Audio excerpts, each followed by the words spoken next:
দেখো, যেমন কথা হয়েছিল যে আমরা ক্লাস 11-এর ক্ষেত্রে 1 নম্বর, 2 নম্বর, 3 নম্বর তিনটি ইউনিটকে কভার করেছি। আর ক্লাস 12-এর ক্ষেত্রে আমরা রিপ্রোডাকশন ইন অর্গানিজম এই চ্যাপ্টারটা বাদ দিয়ে বাকি ইউনিট 1 কভার করেছি।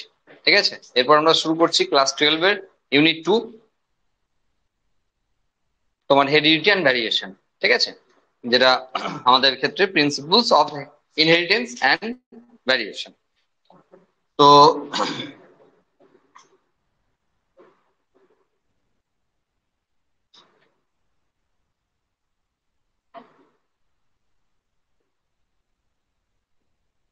তোমরা বলেছো বেসিক জিনিস থেকে শুরু করতে, তাহলে কতটা বেসিকে যাওয়া যায় সেটা দেখতে হবে।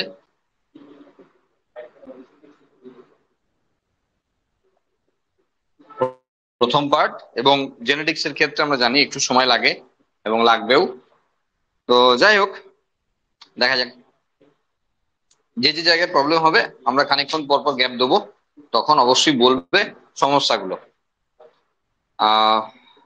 ফার্স্ট, কিছু ইম্পর্টেন্ট টার্ম রয়েছে, যে টার্মগুলো জেনেটিক্স এর ক্ষেত্রে ভীষণ ভীষণ গুরুত্বপূর্ণ। হ্যাঁ, কারণ জেনেটিক্স এর ক্ষেত্রে যদি আমরা টার্ম না বুঝি, না জানি, তাহলে সেক্ষেত্রে আমাদের প্রচুর অসুবিধা হবে, প্রথম কথা। দ্বিতীয় কথা, জেনেটিক্স এর অন্ততপক্ষে দুটো চ্যাপ্টার, মানে এই যে প্রথম চ্যাপ্টারটা পড়ছি আমরা এটা এবং মলিকুলার বেসিস অফ ইনহেরিটেন্স, এই দুটো চ্যাপ্টার অন্ততপক্ষে আমরা শুধু এনসিইআরটি পড়বো না, এনসিইআরটি বাইরে জায়গায় জায়গায় কিন্তু একটু বেরোতে হবে। হ্যাঁ, নাহলে কিন্তু জেনেটিক্স সম্পূর্ণভাবে বোঝানো যাবে না। ঠিক আছে, একটু বেরোতে হবে। যাই হোক, প্রয়োজন মতো আমরা সেটা করব। আর এনসিইআরটি তো ফলো করছি। প্রথম ইম্পর্টেন্ট টার্মস বলতে যা যা দেওয়া আছে এখানে, ধরো জেনেটিক্স। জেনেটিক্স হলো study of inheritance, heredity and variation of characters of study of genes and chromosomes. দেখো, এই যে জেনেটিক্স টার্মটা ইউজ করা হয়, আমরা জানি যে ডিএনএ এবং আরএনএ তাদের গঠন এবং অবভিয়াসলি ক্রোমোজোম তাদের গঠন, তাদের কার্যপদ্ধতি, এই সমস্ত সংক্রান্ত বিষয় নিয়ে আলোচনা করা হয়। যে সাবজেক্টটা সেটাকে জেনেটিক্স বলা হয়। এবার জেনেটিক্স কে একা পড়ানো ম্যাক্সিমাম ক্ষেত্রেই সম্ভব নয়, আর তার জন্য লাগে সাইটোলজি, মানে কোষ সংক্রান্ত বিদ্যা। আর সেই জন্য একসঙ্গে সাইটোজেনেটিক্স পড়ানো হয়। সাইটোজেনেটিক্স অ্যাকচুয়ালি দেখো, কোষের মধ্যে নিউক্লিয়াস আছে, নিউক্লিয়াসের মধ্যে ডিএনএ আরএনএ, বা নিউক্লিয়াসের বাইরে সাইটোপ্লাজমের মধ্যে আরএনএ আছে। ক্রোমোজোম যখন গঠিত হয় তখন সেই নিউক্লিয়াসের ভেতর ডিএনএ হিস্টোন প্রোটিন, নন হিস্টোন প্রোটিনের সঙ্গে বা আরএনএ এর সঙ্গে বাইন্ড করে ক্রোমোজোম হয়। তাহলে আলটিমেট গোটা বিষয়টা যেহেতু সেলের মধ্যে, সেই জন্য সেল ছাড়া জেনেটিক্স বোঝা অসম্ভব। আর যেটা আমরা অলরেডি আগে করে দিয়েছি, যে সেল চ্যাপ্টারটা আমরা পড়ে ফেলেছি, সুতরাং সেই নিয়ে আমাদের প্রবলেম হওয়ার কথা নয়। ইনহেরিটেন্স কি? যে transmission of characters from parents to progeny, it is the basis of heredity. তাহলে এই যে একটা ক্যারেক্টার বা একাধিক ক্যারেক্টার একটা জেনারেশনের পর আরেকটা জেনারেশনে যায়, এটাকেই আমরা ইনহেরিটেন্স বলি বা বংশগতি বলি। ভ্যারিয়েশন কি? ভ্যারিয়েশন হলো difference between parents and offspring. আমরা সহজ বাংলায় বুঝি, ভ্যারিয়েশন বা বিভেদ কথাটির অর্থ হলো যে একটা প্রজাতির মধ্যে যে বিভিন্নতা দেখা যায় সেটা হলো ভ্যারিয়েশন। মানে গরুর সঙ্গে গরুর যে পার্থক্য, ছাগলের সঙ্গে ছাগলের যে পার্থক্য, মানুষের সঙ্গে মানুষের যে পার্থক্য, সেটা ভ্যারিয়েশন। গরুর সঙ্গে ছাগল তো আলাদা প্রজাতি, সেটা ডাইভার্সিটি হতে পারে। তাহলে ভ্যারিয়েশন মানে হলো যে একই প্রজাতির অন্তর্ভুক্ত যে সমস্ত উদ্ভিদ বা প্রাণী রয়েছে বা যে কেউ রয়েছে, অর্গানিজম রয়েছে, তাদের একে অপরের সঙ্গে যে ডিফারেন্স রয়েছে সেটাকে বলা হয় ভ্যারিয়েশন বা বিভেদ। ওকে, আমরা চাইবো সবসময় যে কোনো প্রজাতির ক্ষেত্রে ভ্যারিয়েশন আসুক, এটা আমাদের কাছে সবসময় কাম্য। এখন বিষয় হলো, যত ছোট অর্গানিজম হয় তত তার ভ্যারিয়েশনের লেভেল কমতে থাকে। মানে ধরো ধরো 1000 পিঁপড়ে লাইন দিয়ে যাচ্ছে, আমরা কিছুই বুঝতে পারি না যে কে কার থেকে আলাদা। এরকম 1000 মৌমাছি যদি ওড়ে, আমরা মনে হয় সবই এক। না, একদমই নয়। তাদের মধ্যে ভ্যারিয়েশন আছে, তারা নিজেরা একে অপরকে চেনে, পার্থক্য বুঝতে পারে, কিন্তু আমরা বুঝতে পারি না। এর কারণ হলো যে তাদের যেহেতু অর্গানিজমটা ছোট, তাদের টোটাল জিনোমের ব্যাপারটাও ছোট। এখন জিনোম কি সেটা ওইখানে বলার বিষয়। হ্যাঁ, তো তাদের অল ওভার জিন কম আছে। এবার যত কম জিন থাকবে, তাকে ফ্যাক্টোরিয়াল করলেও কমই আসবে কাউন্টে। আর সেই জন্য ভ্যারিয়েশন দেখতে পাওয়া প্রায় অসম্ভব আমাদের মতো অর্গানিজমের কাছে। ওরা নিজেরা বুঝতে পারে। আমাদের ধরো একটা হ্যাপ্লয়েড সেটে প্রায় 35 থেকে 40,000 মতো জিন আছে। ওকে, তাহলে এই 35,000 থেকে 40,000 জিনের ফ্যাক্টোরিয়াল করলে আমরা বুঝতে পারছি যে পৃথিবীতে এমন কেউ আসবে না যারা হুবহু সেম, এক্সেপ্ট এক্সেপ্ট হোমোজাইগোটিক প্রিন্স। তাছাড়া তো সম্ভব নয়। কারণ এই 35,000 জিনে আমরা কেমন বলতে চাইছি, ধরো আমরা বলতে চাইছি যে কারোর ক্ষেত্রে যে অপশন গুলো রয়েছে, এই 35,000 জিনের তো ডবল কপি আছে, ডাবল কপি। তো আমরা এর সঙ্গে বলছি এর 1 নম্বরটা এলো, আর তো মানে আমরা বলতে চাইছি এর ক্যাপিটাল ধরো এর সব স্মল, তাহলে ধরো গেল এর ক্যাপিটালের সঙ্গে এর স্মল বি, ওর ক্যাপিটাল সি। এই যে কম্বিনেশন, এই কম্বিনেশন করানো মানেই তো হলো ফ্যাক্টোরিয়াল করানো।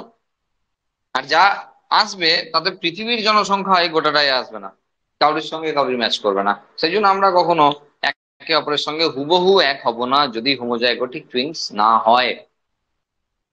ওকে, কিন্তু যত অর্গানিজম গুলো ছোট রয়েছে তার জিনোম ছোট এমনও নয়। তবে মোট কথা তো সেই বিষয়ে দাঁড়ায় আর কি, কম সম করেও সেই বিষয়ে দাঁড়ায় যে অর্গানিজম গুলোর জিনোমের জিন সংখ্যা কম আছে। সুতরাং তাদের ফ্যাক্টোরিয়াল করলে তেমন কোনো ভ্যারিয়েশন আসে না। আর সেই জন্য তাদের মধ্যে খুব একটা পার্থক্য বুঝতে পারি না। যত পার্থক্য আসবে সেটা যে কোনো কাউরির ক্ষেত্রে অবভিয়াসলি ক্রসিং ওভার বেশি হওয়া এটাকে বোঝায়। আর যার মানেই আমরা আগেই মিওসিসে পড়ে ফেলেছি যে তত বেশি সে ডমিনেন্ট অবস্থায়, তত বেশি সে প্রমিনেন্ট অবস্থায় পৃথিবীতে থাকতে পারবে, এটা প্রমাণ করে। ওকে, ঠিক আছে, দেখো তাহলে ভ্যারিয়েশন হলো। দেন ক্যারেক্টার। ক্যারেক্টার কি? A heritable feature among the parents and offspring. যেমন অ্যাজ ফর এক্সাম্পল এখানে আই কালার দিয়ে আছে। তাহলে ক্যারেক্টার সম্পর্কে আমরা বুঝি যে এই যে আমরা বলছি যে 35,000 থেকে 40,000 জিন আছে, তাহলে প্রত্যেকটা জিন একটা করে ক্যারেক্টার। ওয়ান জিন, ওয়ান এনজাইম, ওয়ান জিন, ওয়ান পলিপেপটাইড যেমন আমরা বলি থিওরিটিক্যালি, তেমন ওয়ান জিন ইকুয়াল টু ওয়ান ক্যারেক্টার। প্রত্যেকটা জিন একটা করে ক্যারেক্টারকে রেগুলেট করে, এবং সেটা আমরা মেন্ডেলিজম অনুযায়ী ভাবতে পারি। পরে ডেভিয়েশন ফ্রম মেন্ডেলিজমে একটু ব্যতিক্রমী এটা ওটা দেখতে পেতে পারবো, মানে পাবো আর কি। ঠিক আছে, আচ্ছা নেক্সট রয়েছে ট্রেট। এই জায়গাগুলো থেকে কিন্তু ভীষণ ভালো করে বোঝার আছে। ট্রেট মানে কি? Variance of a character. একটা ক্যারেক্টারের এগেনস্টে দেখো জেনারেলি মেন্ডেলের কথা মতো তো দুটো ভ্যারিয়েন্স হওয়ার কথা, একটা ক্যারেক্টারের এগেনস্টে দুটো ট্রেট হওয়ার কথা। ঠিক আছে, যদি সেই অর্থে ডমিনেন্ট আর রিসেসিভ বলি, তার মানে সেই অর্থে মটর গাছের ক্ষেত্রে সেই পপুলার এক্সাম্পল যেখানে লম্বা হবে নাহলে বেটা হবে। সেই বীজের ক্ষেত্রে হয় রাউন্ড হবে না ইউইঙ্গেল হবে, এই তো হওয়ার কথা। কিন্তু আমরা বাস্তবে তা পাই না সব সময়, এবং সেক্ষেত্রে আমরা অনেক অপশন পাই, এবং যেগুলোকে আমরা ট্রেড বলতে পারি। যেমন ধরো brown I, blue eye, black তো খুব কমন। তাহলে আমাদের আই কালারের ক্ষেত্রে যে এই যে দুইয়ের বেশি অপশন রয়েছে, যেটাকে আমরা জেনারেলি মাল্টিপল অ্যালিল বলি, সেই অপশনে কিন্তু এখানে আসবে। ওকে, নেক্সট রয়েছে অ্যালিল, অল্টারনেটিভ ফর্মস অফ জিন। অ্যাজ ফর এক্সাম্পল যেমন টল, তার সঙ্গে ডুয়ার্ফ ছিল। এবার ব্যাপারটা কি, ধরো আমরা যখন কোনো একটি অর্গানিজমের ক্ষেত্রে যখন আমরা লিখি, তখন ধরো আমরা এইভাবে লিখি, তাই তো, এইভাবে লিখি। এখন কতগুলো বেসিক লেভেলে কোশ্চেন আছে, সেটা হলো যে আমরা কেন দুবার লিখি, দুইবার কেন লিখি, একবার নয় কেন, দুইবার কেন লিখি, টি টি এমন কেন লিখি? তার উত্তর হলো এটা ডিপ্লয়েড অর্গানিজম, তাই যখন গ্যামেট হয় তখন হ্যাপ্লয়েড হয়। যেহেতু বলেছো বেসিক লেভেল থেকে, আমি একবারে প্রাইমারিতে নেমে গেছি, ঠিক আছে, সেই লেভেল থেকে শুরু করেছি। তো যেহেতু 2n, সেই জন্য দুটো টি লিখতে হয়েছে। যখন আমরা গ্যামেট করব তখন একটা n লিখবো। হ্যাঁ, কারণ এটা হলো প্লয়েডি লেভেল। তার মানে এখানে এটা একটা ক্যারেক্টারের এগেনস্টে বলা হচ্ছে। মানুষের ক্ষেত্রে 2n ইকুয়াল টু যদি 46 ধরে চলি আমরা, তার মানে 1 নম্বর ক্রোমোজোম দুটো আছে, 2 নম্বর ক্রোমোজোম দুটো আছে, 3 নম্বর দুটো আছে, 4 নম্বর দুটো আছে, এরকম করে 23 নম্বর পর্যন্ত দুটো আছে। তার মানে এই টোটালটা হলো একটি সেট, যাকে আমরা হ্যাপ্লয়েড বলি। এই টোটালটা একটা সেট, যাকে আমরা হ্যাপ্লয়েড বলি। তার দুটো হ্যাপ্লয়েড আছে, সেই জন্য আমরা 2n = 46 লিখছি। যদি টেট্রাপ্লয়েড বলতাম তাহলে এখানে আরেকটা সেট আমাকে করতে হতো। এরকম করি যদি ট্রাই হতো, তাহলে টেট্রা পেন্টা হেক্সা যেমন করে হতো, তেমন করে গোটা সেট বাড়াতাম। এটা প্লয়েডি লেভেল। জেনারেলি আমাদের লোয়ার ক্লাসের অর্গানিজমের জন্য প্লয়েডি লেভেল হ্যাপ্লয়েড, এবং আপার ক্লাসের জন্য প্লয়েডি লেভেল ডিপ্লয়েড। এটা জেনারেল ব্যাপার। এবার কোথাও এন্ডোস্পার্মে ধরো ট্রিপ্লয়েড দেখা যাচ্ছে, সেটা আলাদা ব্যাপার, না হলে এটা নর্মাল। এবার এক্সেপশনাল কেস তো আছেই, অনেক রকমের উদাহরণ আছে, সেগুলো আমরা পরে পড়ব। হলো, তাহলে এইটুকু বুঝলাম আমরা যে দুটো করে কেন লিখছি। আচ্ছা, আমার দ্বিতীয় প্রশ্ন সেটা হলো যে যখন আমরা টলের ক্ষেত্রে টি লিখছি, তখন আমাদের উচিত ছিল ডোয়ার্ফের জন্য ডি লেখা। তাহলে এটা না লিখে আমরা কেন তখন স্মল টি লিখছি? উত্তর আমি দিচ্ছি, কারণ সময় বাড়বে হ্যাঁ এসব উত্তর নিতে গেলে। সেটা হলো, যদি আমরা এইরকম ভাবে লিখতে শুরু করি, তাহলে ক্যারেক্টার ওয়াইজ এই যে মানুষের ক্ষেত্রে যদি ভাবি 35 থেকে 40 হাজার, তাহলে এমন অনেক টার্ম আসবে, যাদের ওয়ার্ড আসবে, যাদের ফার্স্ট লেটার ডি দিয়ে চলে আসবে। তখন আমরা মানে খিচুড়ি হয়ে যাবে, তখন বুঝতেই পারবো না কোন ক্যারেক্টারকে কি বলছে। সেই জন্যই যে ডমিনেন্ট ক্যারেক্টারকে ধরা হয়, তার এগেনস্টেই তার স্মল লেটারকে তার রিসেসিভ ক্যারেক্টার ধরা হয়। রিসেসিভ ক্যারেক্টারের ফার্স্ট মানে যে ওয়ার্ডের ফার্স্ট লেটারকে ধরা হয় হয় না। বোঝা গেল? আচ্ছা, এর পরের প্রশ্ন আমার। হ্যাঁ, এবার দেখো, আমাদের জেনেটিক্স এর ক্ষেত্রে যে লেভেলে আমাদের পড়াশোনা করতে হয়, সেটা ওর বেশি গিয়ে আর আলোচনা করতে হয় না, ঠিক আছে? এবার দেখো, একসঙ্গে মটর গাছের যখন আমরা টি দিয়ে আলোচনা করছি, এমন তো নয় আমি সবগুলোকে নিয়ে একসঙ্গে আলোচনা করছি। জেনেটিক্সে তো সবাইকে নিয়ে একসঙ্গে ঘাঁটবো না। তা মটর গাছকে লাগলে মটর গাছকে নিয়ে ঘাঁটাঘাঁটি করবো। তো আমরা সেই জায়গায় অপশন পেয়েই যাবো, ঠিক আছে? আর সব ক্যারেক্টার নিয়ে আমরা কেন আলোচনা করব? সেটা তো করবো না। যে কেউ যদি পরীক্ষা করে, সে তো সব ক্যারেক্টারকে নিয়ে পরীক্ষা করতে পারবে না। সুতরাং সেই ক্ষেত্রে অত অসুবিধা হবে না। তারপরের কোশ্চেন আমার নিজেরই, সেটা হলো, আমরা টি টি এরকম না লিখে আমরা তো টি টি লিখতেই পারি। এখন লিখি না কেন? কি লিখতে কি পারি আগে, এটা প্রথম প্রশ্ন। আর দ্বিতীয়, যদি পারি হয় তাহলে লিখি না কেন? উত্তর আমি দেবো, সেটা হলো পারি। আমরা লিখতেই পারি ইচ্ছা করলে। কারণ আমরা তো লিখি থ্যাল প্লাস বাই থ্যাল মাইনাস। লিখি না আমরা থ্যালাসেমিয়া কেরিয়ার যখন লিখি, তখন এইভাবেই লিখি থ্যাল প্লাস বাই থ্যাল মাইনাস। তার মানে লেখা যায়। তাহলে এখানে কেন লিখি না? কারণ মেন্ডেল লেখেনি, আমরা কেন লিখবো? মেন্ডেল লেখেননি, আমরা কেন বাড়াবাড়ি করব? যিনি এই সংক্রান্ত বিষয়ের বাবা, তাই না, ফাদার অফ জেনেটিক্স, তিনি লেখেননি, আমরা কেন বাড়াবাড়ি করব? সুতরাং লিখবো না। তবে লেখা যায়, তবে লেখা যায় টি বাই টি আমি লিখতেই পারি। কারণ যেমন থ্যালাসেমিয়ার ক্ষেত্রে লিখছি আমরা বারবার বিভিন্ন জায়গায়, হিমোফিলিয়া, কালার ব্লাইন্ডনেস, সব জায়গায় আমরা এরকম এটা বাই ওটা এইভাবেই তো লিখি। তাহলে এখানে আমরা লিখতে পারি, না লেখার কিছু নেই। ওকে, তাহলে লেখা যায়। হলো। আচ্ছা, এবার বিষয় হলো যে যে অ্যালিলের কথা আমরা বলছিলাম। দেখো, যখন যে কোনো ক্রোমোজোমের কথা বলছি, আমরা একটু আগেই বললাম যে আমরা জেনারেলি ডিপ্লয়েড অর্গানিজম হিসাবে ভাবি, তাই তো? তার মানে যে কোনো একটা ক্রোমোজোমের ক্ষেত্রে, ধরো এটা 2 নম্বর ক্রোমোজোম সাপোজ, আর এটাও ধরো, আর একটা সেম হবে ত্রুটি মার্জনীয়, দুটো হোমোজাইগাস, মানে একই রকম দেখতে হবে। হয়েছে কি হয়নি সেটা আলাদা কথা। এবার এই ক্রোমোজোমের ক্ষেত্রে ধরো পার্টিকুলার একটা জায়গাতে জিনটা থাকবে। আমরা যারা সেল ডিভিশন করার সময় ডিএনএ প্যাকেজিং করেছি, তারা আমরা দেখেছি কিভাবে ডিএনএ থেকে আলটিমেট ক্রোমোজোম হয়, তাই না? ডিএনএ থেকে কিভাবে জড়িয়ে জড়িয়ে আলটিমেট ক্রোমোজোমটা হয়েছে, এইটুকু কনসেপ্ট থাকতে হবে। আর সেই ক্রোমোজোমের ক্ষেত্রেই আলটিমেট এই যে ঘোরানো পেঁচানো অংশটা, এটা ডিএনএ ছাড়া কিছু না, এটা ডিএনএ। এই বেসিক নলেজটা থাকতে হবে।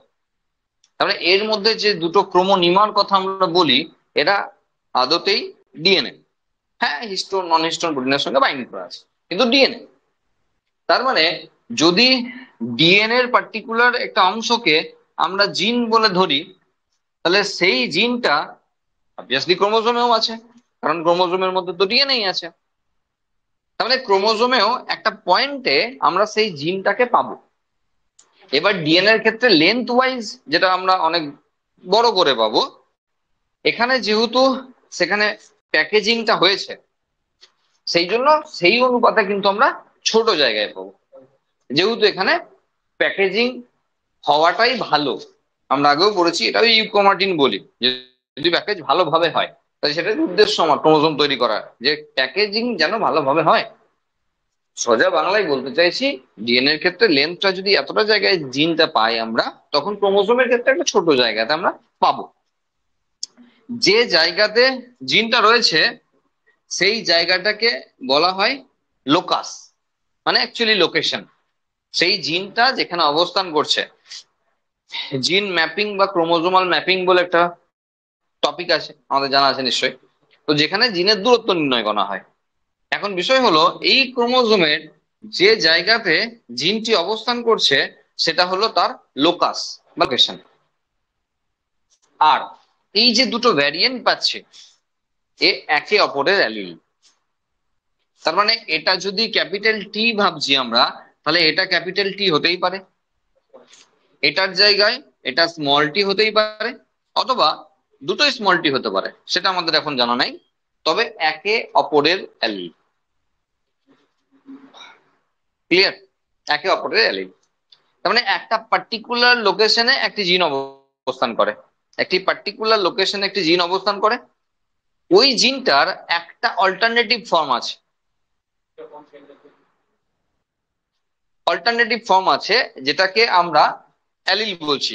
তাহলে যদি আমরা হেটারোজাইগাস কন্ডিশন বলি তাহলে ভালো বুঝতে পারবো। তাহলে ক্যাপিটাল টি এর অ্যালিল স্মল টি, তো একইভাবে স্মল টি এর অ্যালিল ক্যাপিটাল টি, একে অপরের অ্যালিল। এবার আমরা অনেক জায়গাতে মাল্টিপল অ্যালিলের অপশন দেখি, সেখানে দুইয়ের বেশি অ্যালিল থাকে। সেটা তো ডেভিয়েশন ফ্রম মেন্ডেলিজম। প্রথমেই তো আমরা মেন্ডেলের খুঁত ধরতে পারি না, আগে মেন্ডেলকে উদ্ধার করে দেবো, দিয়ে তারপরে তার যে লিমিটেশন আছে তার থিওরি, সেই সমস্ত নিয়ে আমরা আলোচনায় আসবো। ওকে, আচ্ছা, এরপর বিষয় যেটা হচ্ছে, তাহলে এখানে আমরা বুঝলাম যে লোকেশন বা লোকাস এবং অ্যালিল এই ব্যাপারটা কি। আবার একবার বলছি, যে জায়গাতে জিনটি রয়েছে, ক্রোমোজোমের যে জায়গাতে জিনটা অবস্থান করছে সেটাকে তার লোকাস বলা হয়। এবং একই লোকেশনে থাকা দুটো অল্টারনেটিভ ফর্ম, মানে একটা ক্যারেক্টারের দুটো অল্টারনেটিভ ফর্ম থাকে, সেটাকে একে অপরের অ্যালিল বলা হয়। ওকে, এবার বিষয় হলো, সেটা যদি আমরা মটর গাছ যেহেতু খুব পপুলার আমাদের কাছে এই বিষয়ে, তাহলে সেখানে তিনটে অপশন থাকতে পারে, তিনটে অপশন জেনারেলি থাকতে পারে। এটাকে বলা হয় হোমোজাইগাস ডমিনেন্ট, এটাকে বলা হয় হোমোজাইগাস ডমিনেন্ট। হেটেরোজাইগাসের কোনো অপশন নাই, একটাই, মানে অনেক আবার হেটেরোজাইগাস, হেটেরোজাইগাসের একটাই অপশন, এখানে কিছু নাই। এবং হোমোজাইগাসের আরেকটা অপশন রয়েছে, সেটা হলো হোমোজাইগাস রিসেসিভ, হোমোজাইগাস রিসেসিভ। তার মানে দাঁড়ালো, যদি আমরা নর্মাল ম্যাথামেটিক্যাল ক্যালকুলেশনে যাই, তাহলে এইটুকু আমাদের জ্ঞান আছে যে যেখানে ডমিনেন্টকে ক্যাপিটাল দিয়ে লেখা হয় আর রিসেসিভকে স্মল দিয়ে লেখা হয়, আমরা একটু আগেও বললাম। এবার যে কোনো অ্যাটলিস্ট একটা যদি ক্যাপিটালে থাকে, তো সেটাকে ক্যারেক্টার হিসাবে সে ডমিনেন্টই শো করাবে। তার মানে এখানেও সে আলটিমেট বাহ্যিক ভাবে, যেটাকে আমরা ফিনোটাইপ বলি, তার ক্ষেত্রে টল দেখাবে, এবং এটার ক্ষেত্রেও সেই একই অপশন টল দেখাবে। যেহেতু একটা ক্যাপিটাল টি আছে,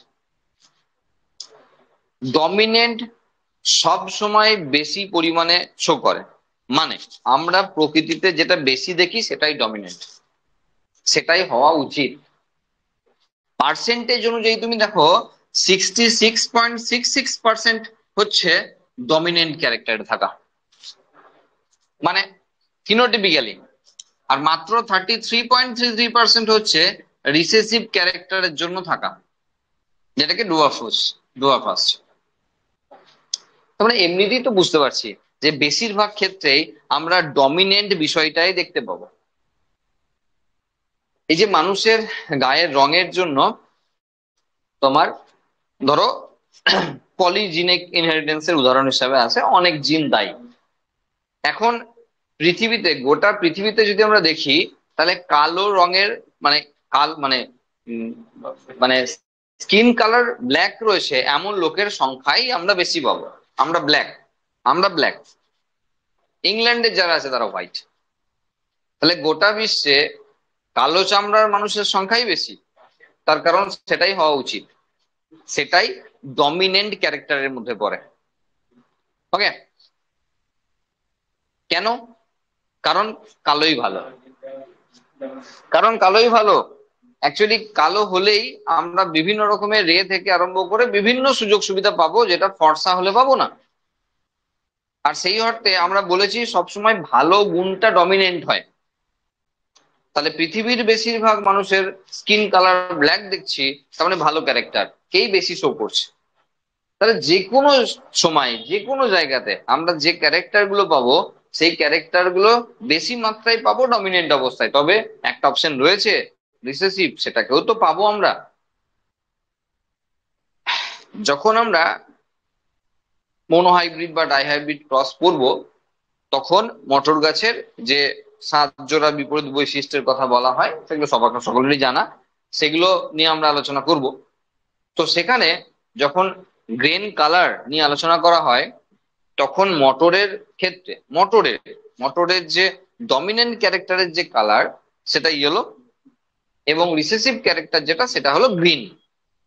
আমি দোকানে গিয়ে যদি বলি 1 কিলো মটর দিন, আমাকে অবভিয়াসলি ইয়েলো কালারের মটর 1 কিলো দেবে।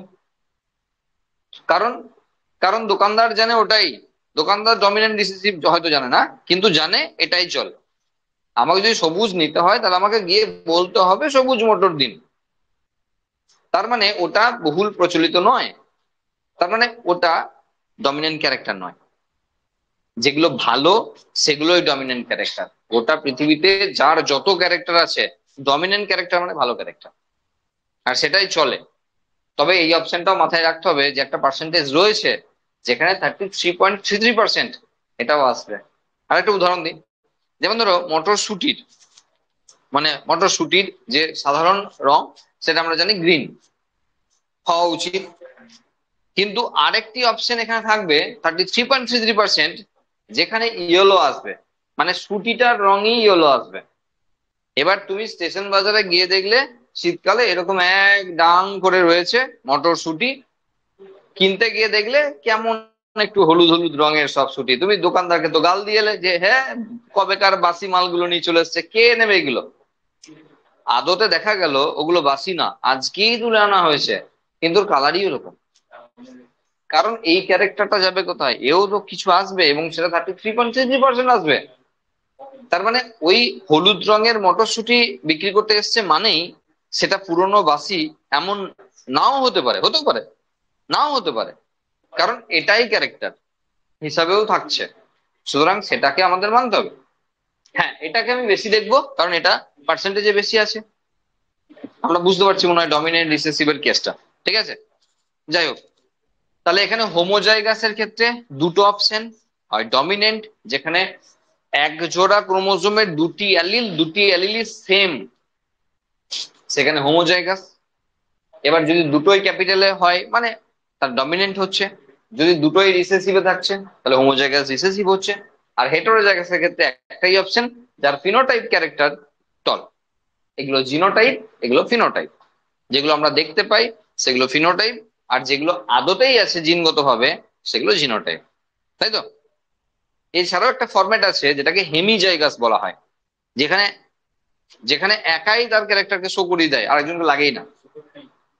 যেমন ধরো XY, বেশি দূরে যেতে হবে না, আমাদের কাছেই এসো।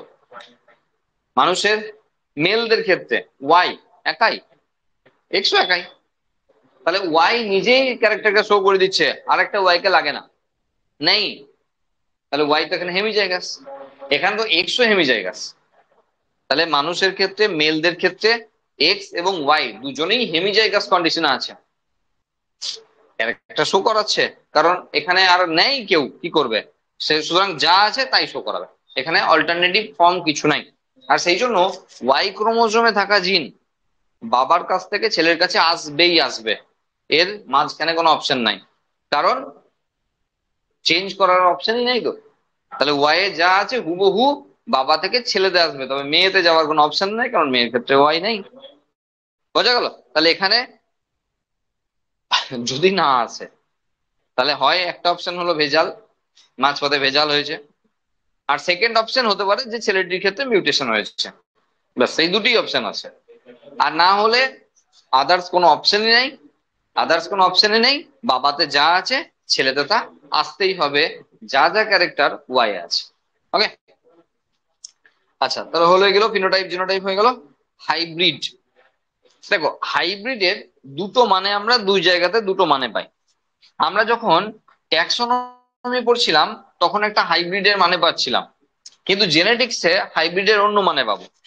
আমরা একবার মনে করে দিই ট্যাক্সোনমিতে যে মানে কি পেয়েছিলাম, ধরো এ এবং বি দুজনের মধ্যে ক্রস করানো হলো, ধরো সি এলো একজন, এবার সি এর সঙ্গে ডি একজনকে ক্রস করানো হলো, দি ই এলো।